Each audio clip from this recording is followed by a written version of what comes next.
and empowering all members of our society.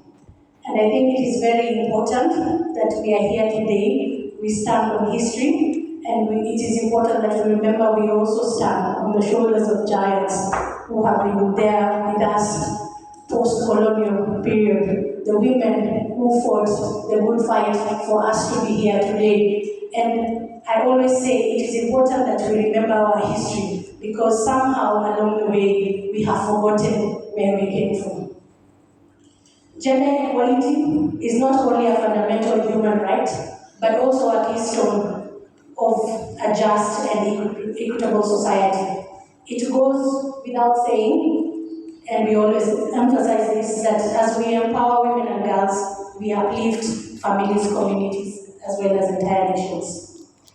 Despite significant strides that we've made in this country, we continue to face persistent gender disparities. It is important that this meeting is a vital platform for us to be able to address those challenges collaboratively. I also want to acknowledge the incredible work that is being done under the leadership of the ministry to advance gender equality and the empowerment of women and girls. Your efforts in policy advocacy, program implementation, and most important, community engagement are making tangible differences, and we can see that in the work that we are doing. The collective expertise and passion that we have among all the stakeholders here and outside is truly inspiring. One of the most pressing issues that we continue to face is gender-based violence, female genital mutilation, child marriage, and other harmful practices. It is imperative that we continue and don't lose hope to strengthen our support systems, improve our legal frameworks, and ensure that we provide comprehensive services for survivors and those at risk.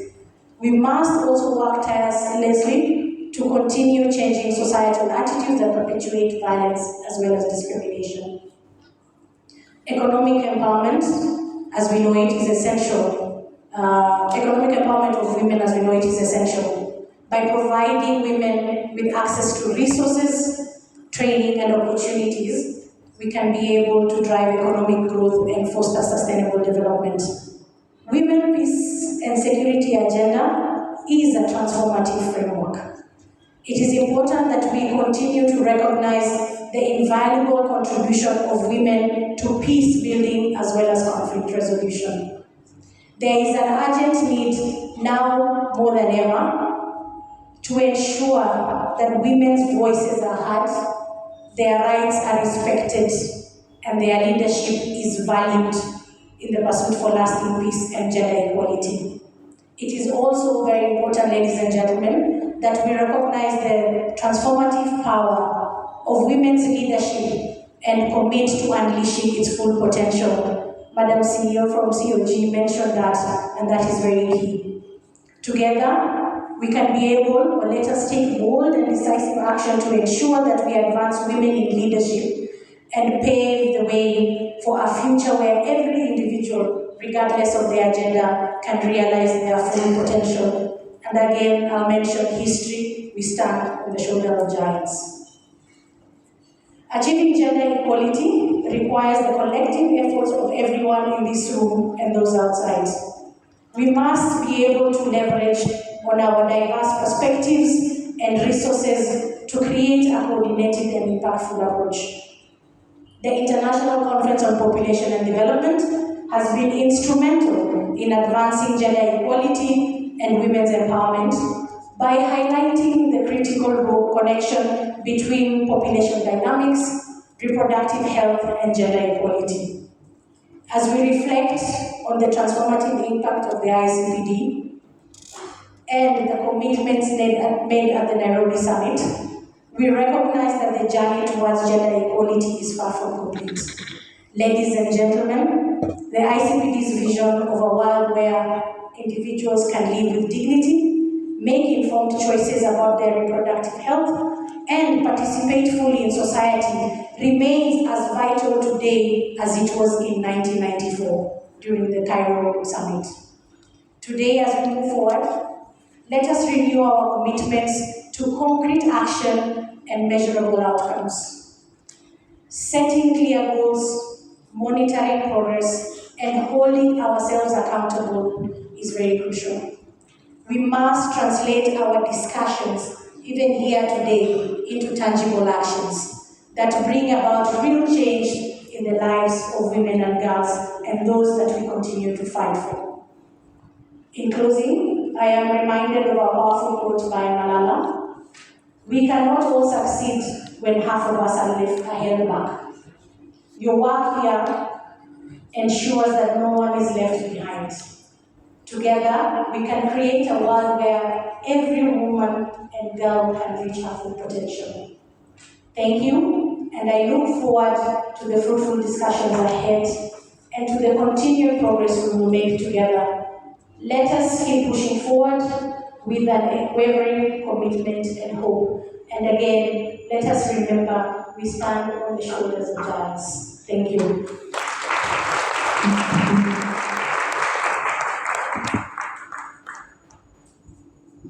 I think another clap will do, please.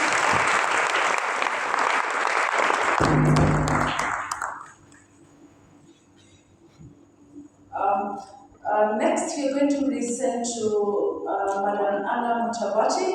She is the UN Women representative, UN Women country representative.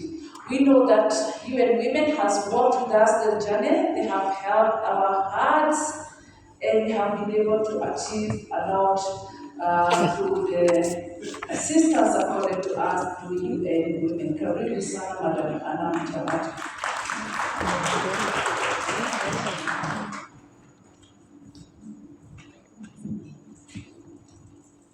Thank you very much, Madam PS. Honorable Aisha Juma, Cabinet Secretary, Ministry of Gender, Culture, the Arts and Heritage. Let me also stand on all protocols that are already observed. Good morning. As introduced, my name is Anna Mutavati. I head the Office of UN Women here in Kenya. So it is an absolute pleasure to be here this morning, joining all of us for our first meeting of 2024 to collectively reflect on our shared goals and our shared aspirations as a gender sector, and celebrate our milestones, evaluate our progress, and jointly identify strategies to overcome the persisting challenges and emerging issues. I take this opportunity to thank you, Madam CS, for convening us alongside your co-chairs and the partners that have been acknowledged. Allow me to congratulate my sister, Honorable Aisha Juma, the Minister, for his stewardship of the gender agenda in this country and a relentless push for advancement of gender equality and empowerment of women. I also thank all of you for your commitment and dedication to gender equality and the empowerment of women in Kenya. As the National Gender Sector Working Group, we are today presented with yet another opportune moment to deliberate on the country's agenda, particularly at a time of concerning developments and emerging issues that exacerbate challenges that are faced by women and girls, including rising poverty levels, rising inequalities, a spike in gender-based violence cases, including femicide, and the devastating floods that led to loss of lives, displacement, and destruction of property, the impact of which was heaviest on women and on women and children. At UN Women, and of course all of our partners, if I may just hasten to add that while we are being acknowledged here, we are also able to do the work that we do because of our development partners that support UN Women to then support this agenda. So for that, we are very grateful. And so as UN Women, with our partners, we stand in solidarity with Kenya and condole the affected families and reassure you of our support. Ladies and gentlemen, globally and regionally, Kenya continues to trailblaze as a leader, as a convener, and is an authority in multiple fronts, including the recently hosting of the first ever civil society conference to be held in Africa or Global South ahead of the Summit of the Future, which is scheduled for September 2024. It was truly a proud moment to witness the commendable organizing, negotiation, and participation of the Kenyan civil society, including women's rights organizations. And we really commend you for hitting our call to register and to participate and really have a voice in shaping civil society voice towards the Summit of the Future and Pact for the Future. Because we believe that hosting doesn't mean just we are a venue, but it means actually having more voice and shaping the decisions that came out of that conference. So I would really like to thank you and commend you, and hope that you will continue to stay engaged with this process up to September and beyond. Now, as the world gears towards the Summit of the Future and Pact for the Future, we must, and that's all of us, continue to work towards ensuring that gender equality remains center and front of that pact for the future that member states will be discussing in September this year. We must continue to use all platforms that are open to us to ensure that we don't drop the ball, that gender equality remains in the center and front, and that we take gender lenses to addressing poverty, addressing conflict, addressing economic shocks, addressing the rising inequalities, the geopolitical tensions, and the humanitarian emergencies that are coming as a result of natural disasters, climate change, and conflict. So we must ensure that in everything that they are going to discuss, there is a gender lens that they are applying there, in addition to maintaining very specific gender issues as we have done with the SDGs. So how do we do that? The onus is on us, all of us as gender champions, to strategize and build a solidarity movement across Kenya, across the region, and globally, so that we can influence, we can inform, and we can accelerate the implementation of the SDGs and the agenda that will follow the 2030 agenda. Ladies and gentlemen, as the world grapples with emerging crises and persistent challenges, let us not forget that we are also presented with opportunities to re-energize this agenda. So we just came back from CSW 68 that came up with very solid recommendations of how we can invest in women to end poverty, how we can invest in gender equality to end poverty and really advance women's economic empowerment. So we have a blueprint there that we can use as one of the tools that are available to us to then design programs, policies, as the Ministry of Gender is currently leading on the care policy, development, and others that will actualize the recommendations or agreed conclusions from CSW. Ladies and gentlemen, we are also presented with the opportunity of Beijing 830. So next year we will be celebrating the 30th anniversary of Beijing Platform for Action. And so it presents also a very strong opportunity for us to sit, reflect, and say, how have we done 30 years on since Beijing? What have we done that we are proud of? And we need to celebrate that, because we realize that we don't celebrate our achievements enough. But even as we celebrate, we must keep the eye on the ball and know that, even those things that the achievements that we thought were safely in the bag, they are not safe anymore, because we are seeing an attempt to roll back on some of those achievements. So how do we continue to keep the agenda moving, but also not to be forced to play defense, right? That we are just in defense mode, defending what we've gained. We need to keep the needle moving. So that is all going to be presented through the Beijing Plus 30. I think we are good. Okay. Beijing Plus 30, maybe it's also a time to wind up. So Beijing Plus 30, so I'm inviting you, all of you, to be part and parcel of this review of Kenya's journey towards gender equality that's presented by the Beijing 830 anniversary. Please find out, and I'm hoping that the ministry will walk us through also what the plan is so that we can have all of you, but also in the sub-national levels, to ensure that we are really moving together as we assess our progress. Finally, as I'm ending, let me just quote the words of Nelson Mandela, another champion of women's rights, who believed that women's rights are an integral part of a free society. And so he made this, as part of this speech that he gave on 8th May 1994 in the Parliament in Cape Town, and I quote, "Freedom cannot be achieved unless women have been emancipated from all forms of oppression." So I end the quote. Asanteni sana for your attention, and back to you, Madam Chair.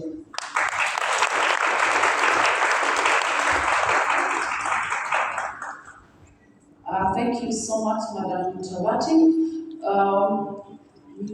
Allow me at this time, remember when I first came on the stage, I mentioned that we have gender center working subcommittees.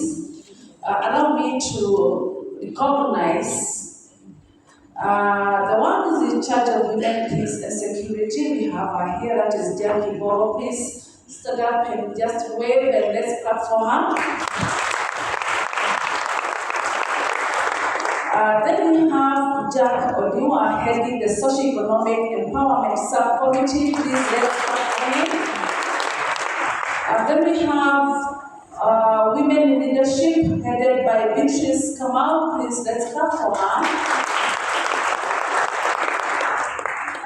Then we have Subcommittee on Gender-Based Violence. Alberta Wabua, please let's clap for her.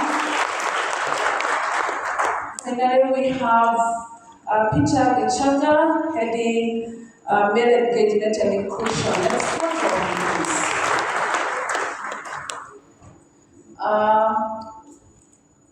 Last but not least, really the most important, allow me to invite our Honorable CS,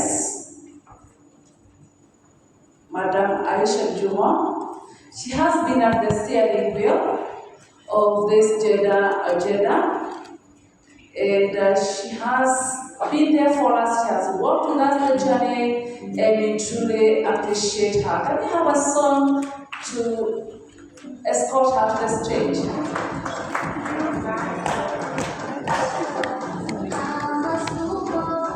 She is a superwoman. Let's dance to the song. If we will all just stand up and help her get to the front. If please turn the music up a little more. This is our superwoman. That's right. Superwoman. Superwoman.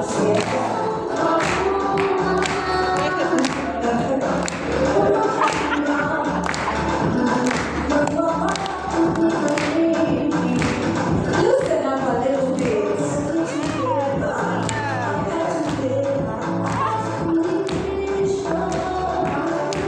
Thank you. That is good. Asanteni sana and karibu sana wazee. Thank you very much, Madam PS. Maybe we could have had the latest. Hii dunia bila sisi hawezi kunoga.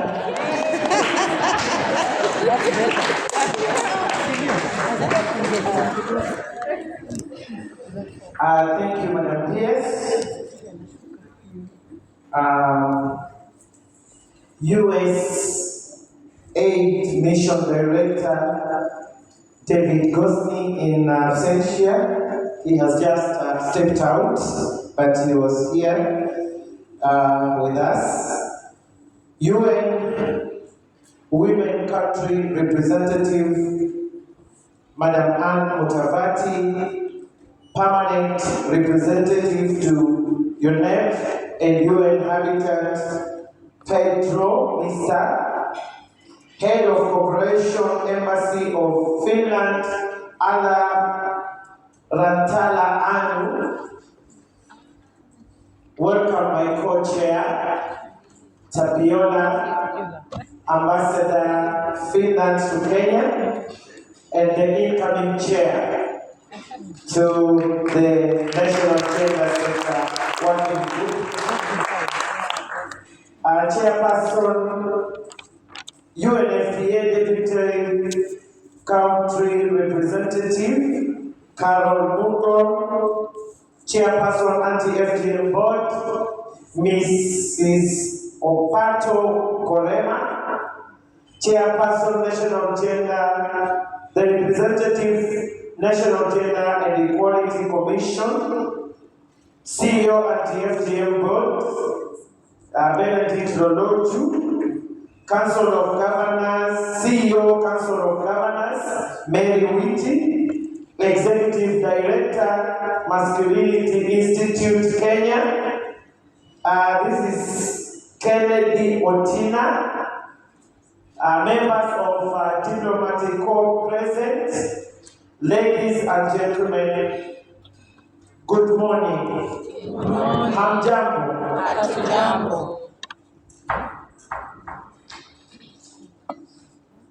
Well, it is said that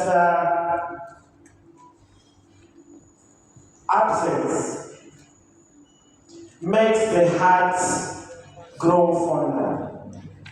And I must confess here this morning that I am happy, I am excited meeting all of you together again in this same room after a very, very long time. And let me start by extending a very warm welcome to you all in my capacity as the host and the chairperson of the National Gender Sector Working Group. It is always refreshing to see you all as we take stock of our collective progress, share challenges alongside opportunities that we are presented with, and most importantly, chart the way forward with renewed energy and clarity of purpose as we take the great journey of gender equality and women empowerment in this country. I humbly request all of us to be upstanding for a moment of silence in remembrance of the flood victims who succumbed to various tragic events following the heavy rains in our country. A moment of silence. Sorry.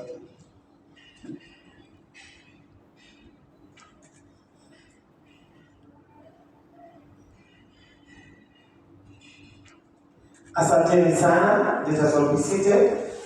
And fellow Kenyans and all of us, it is true that climate change is biting us so hard. And at the heart of such calamities, women, children, the elderly, persons with disability are among the worst affected. And resilience and recovery after the tragedies is influenced by the various sectionalities. As a gender sector, therefore, among our interventions, we should remain alive to realities regarding the nexus between gender and climate change. Ladies and gentlemen, on women in leadership and decision-making, the government led by His Excellency the President of the Republic of Kenya, Dr. William Samoei Ruto, has continued making positive strides in living up to its commitment towards gender equality and women empowerment. As you may be aware, I inaugurated a multi-sectorial working group on the realization of the not more than 2/3 gender principle in August last year. This team comprising of representatives from state and non-state institutions, including some members amongst us here, did a marvelous job and handed me a comprehensive report accompanied by legislative instruments. I subsequently forwarded the report to the two houses of parliament, and it is my hope and prayer that legislators will play their parts in aiding this constitutional provision on the two-thirds gender principle to see the light of the day. As regards to senior appointment in the recent weeks, His Excellency the President appointed 10 women out of 25 high commissioners, ambassadors, permanent representatives, and consular generals. Further, on 3rd May 2024, out of 20 nominees for the position of High Court judges forwarded to the President, 8 of them are women. We must commend His Excellency the President for appointing Major General Fatuma Gaiti Ahmed as the first female service commander and head of Kenyan Air Force in the history of the Kenya Defense Forces. The appreciation and value of women's leadership has also been felt in the professional space and corporate boardrooms, with the Law Society of Kenya electing the second woman president in its history, Ms. Faith Odhiambo. Let's clap for her. This indeed a sign of progress in inclusion of women in leadership and decision making in our country. If I may dig a little into history, the ministry embarked on the development of a national care policy way back in 2021, when a time youth survey was undertaken by the Kenyan National Bureau of Statistics in collaboration with the State Department for Gender and Affirmative Action to inform the policy action. A national care needs assessment was also done in 2022 by United Nations Women to gather more information in support of policy development. The goal of the policy is to promote gender equality through establishment of a care system that supports the well-being of dignity of all Kenyans, recognizing and rewarding care work. Fast forward to this moment, the policy has now been finalized and is awaiting approval by the cabinet. Once in force, the policy will guide the government on valuation and remuneration of unpaid care work, particularly among the marginalized communities, thereby impacting on poverty reduction efforts. Ladies and gentlemen, gender-based violence remains a menace in our present society. Recent media reports on femicide, suicide, and sexual offenses, including defilement among other gender-related violations and mind-blocking. The ministry has continued being alert and proactive in employing various strategies in addressing gender-based violence. This includes multi-agency efforts, reviewing existing policies like the National Policy on Prevention and Response to Gender-Based Violence, and the launch of the Prevention Against Domestic Violence rules, which I am aware are being implemented and abating domestic violence. Further, in a bid to keep girls in school, cushion them from sex predators, and contribute to their menstrual hygiene, the ministry is in the process of distributing sanitary towels nationally. This year, 2,293,257 girls in public, primary, secondary, and special schools will each receive 8 packets of sanitary towels to keep them in school throughout the school term at a cost to the government of Kenya shillings 876,458,482, thus securing their dignity. Ladies and gentlemen, since the launch of the Male Engagement and Inclusion Thematic Subcommittee in August last year, we have been able to replicate the same in 12 counties so far. Our aspiration to launch in all the 47 counties is on course. I urge you to join us in this noble cause and support our efforts in operationalizing this subcommittee in the remaining 35 counties. We all agree that in our quest for gender equality, men and boys are at the center. They are not just allies, but part and parcel of the solution that we have been seeking over the years. Kenya women have increasingly demonstrated remarkable achievements in peace and security roles, contributing significantly to conflict resolution and mediation efforts across the nation. Through their depth negotiation skills and inclusive approaches, women have played pivotal roles in resolving intercommunal conflicts, mitigating tensions, and fostering reconciliations with diverse communities. We have witnessed women appointed to positions previously perceived to be for men in the peace and security sector.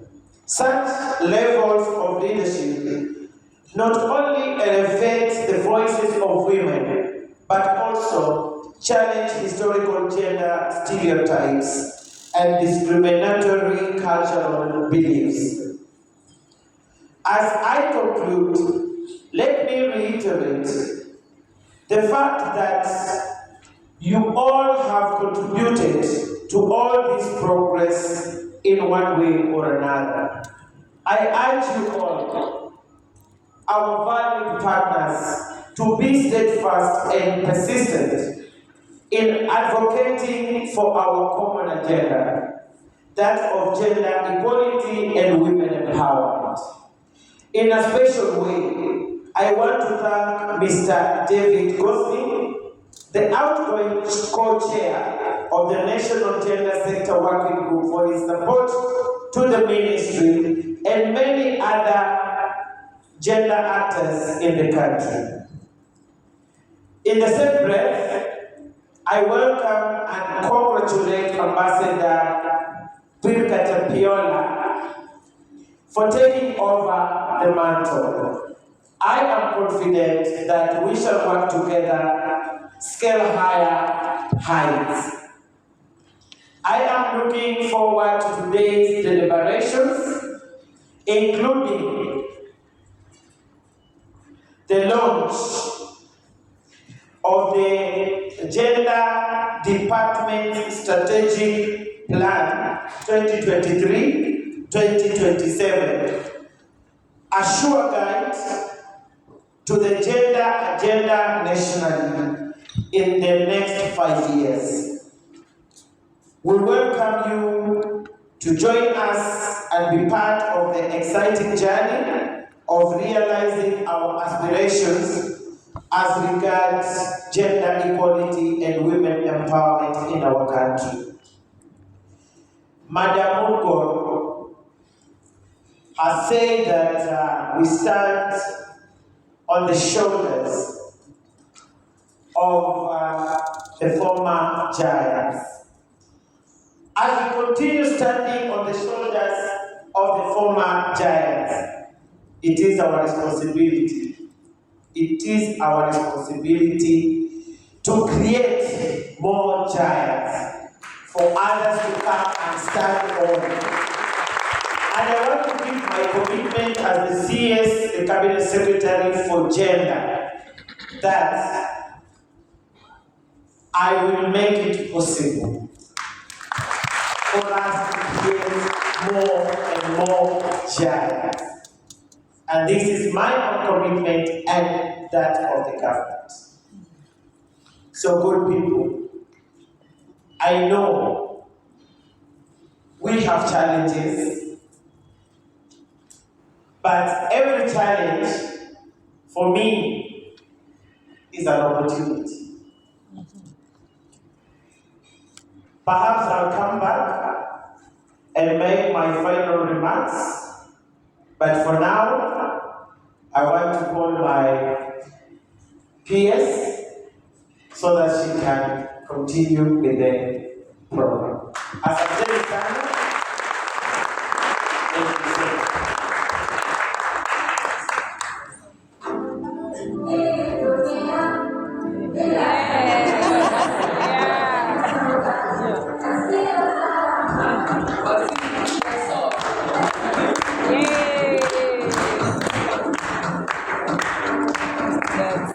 Turn the volume up a little more, please.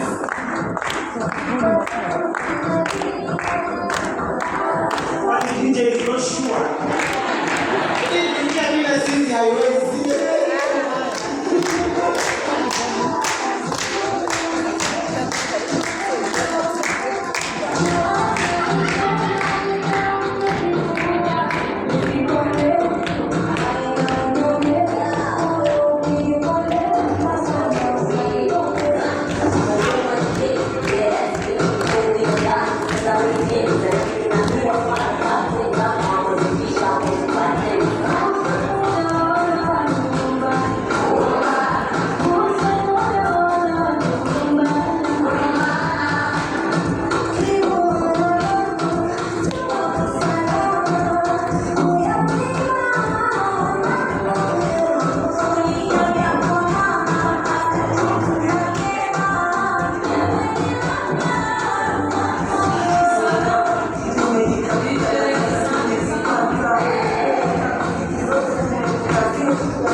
Thank you, DJ. Thank you.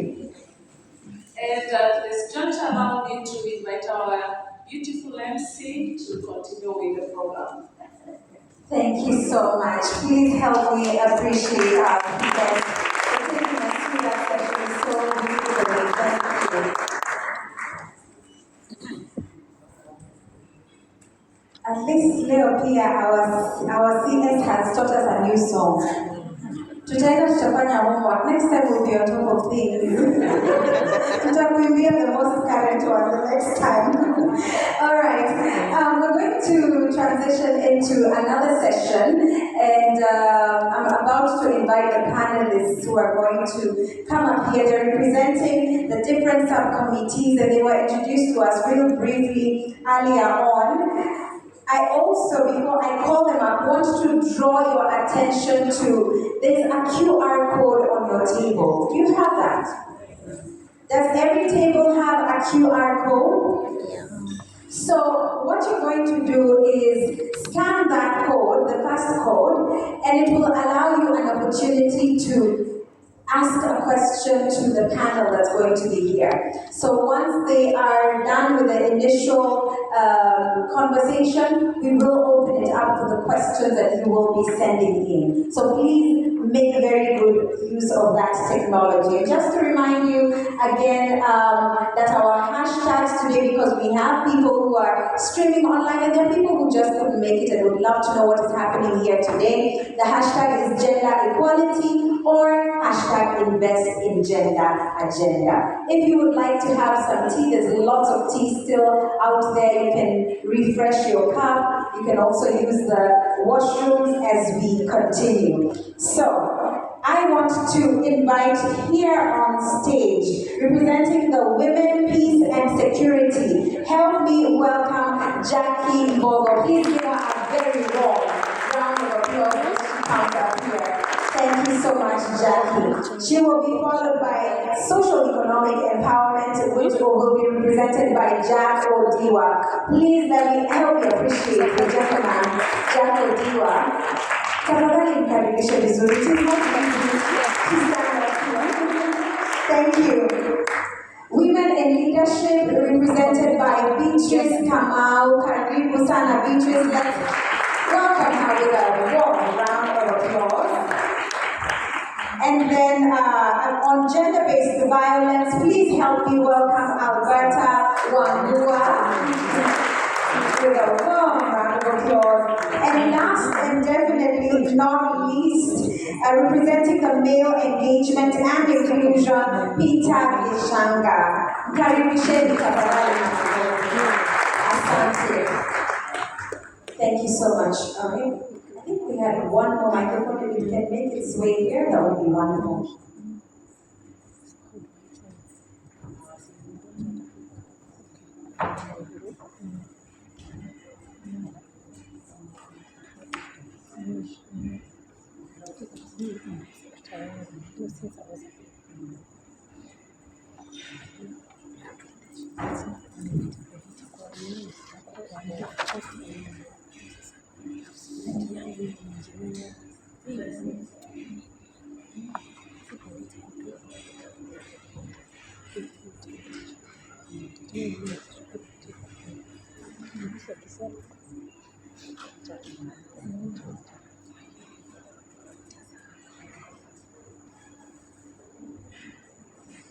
All right.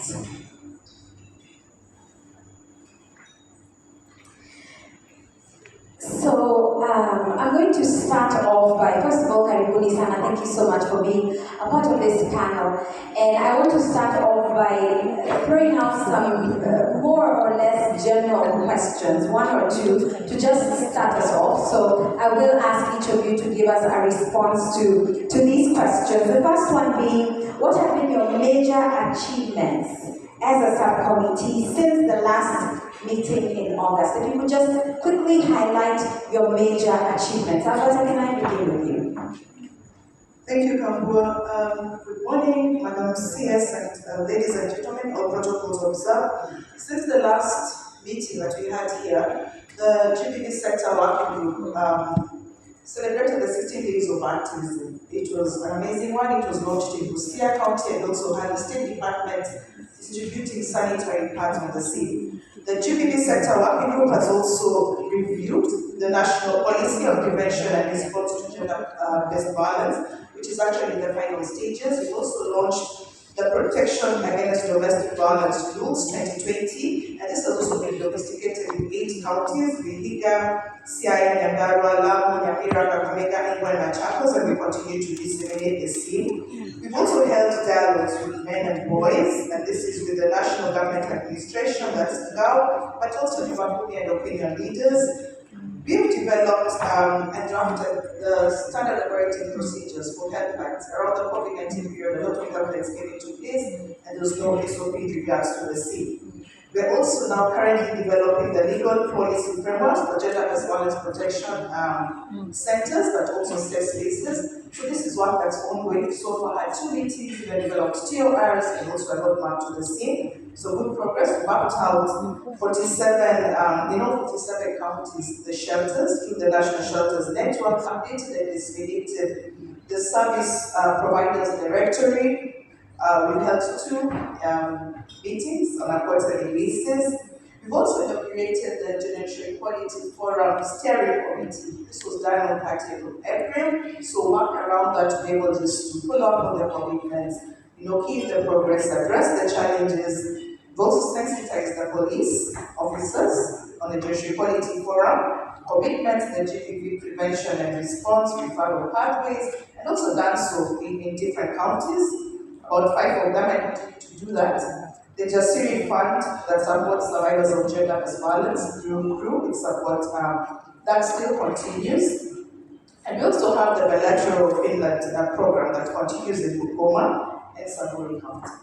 Thank you so much, Alberta. Thank you for highlighting that. Jack, I want to come to you. Yes, you can appreciate that amazing work that you have done. Jack, if you could also tell us the social and economic empowerment, what your achievements have been, some of the highlights. All right, thank you so much. Good morning, everyone. From the socio-economic empowerment and financial inclusion, I'll stick myself to the policy work that we've been doing. Part of it has been mentioned heavily by the CS. We fast-tracked development and submission and even onward submission to the cabinet for approval of the national care policy. Another one that also we remember from the last week that we updated around the national women's economic empowerment policy. So we also worked on it to incorporate the better the bottom-up economic transformation approach to introduce policy, and it's at the tail end. And finally, on the programmatic front, the sector working group has also been doing sensitization and capacity building programs across the country, and we managed to reach 5,000 women, training them on aqua opportunities, training them and also financial literacy, training them even on emerging frontiers that they could engage in, including the blue economy, but also finally on the cross-border and inter-border trade. That's how we've been doing for the last since we met here in August. Thanks. Thank you for that amazing work as well. I can definitely appreciate that. Peter, I would like to come to you. If you could tell us, I know that you're representing the subcommittee that's the newest one in this pool, but what have some of your achievements been with male inclusion? Thank you, Kabua. We are new in the house, and I would want to tell the CS that we have done another county this week. Government is just back in the morning from Kilifi towards the 13th county, so we have 13 to 12. So we have done now another 34 to go. So we have done a lot of work that short time. We have celebrated International Men's Day with the county of Nairobi, hosted by the county government. And we have also developed a national strategy and curriculum on male engagement and inclusion. We have also, in the process of completing the concept note, which is supposed to be out soon. Then we have cascaded it we have seen the 16 and the 13 counties. Medium term plan 4 is in the process. And then we have we are in the process of planning for the international Men's Day this year. They have also celebrated the International Day of the World Champions. Yeah, thank you. Thank you. Definitely very important days to highlight as well. Thank you so much for that. I want to go to Jackie Mbogo. Jackie, you're representing Women, Peace and Security. What have your wins been so far? Thank you very much. Thank you very much, Kabua. The Women, Peace and Security success stands on our ability to implement the National Action Plan for UNCR 1385. And to that extent, therefore, localizing that agenda is one of our biggest and most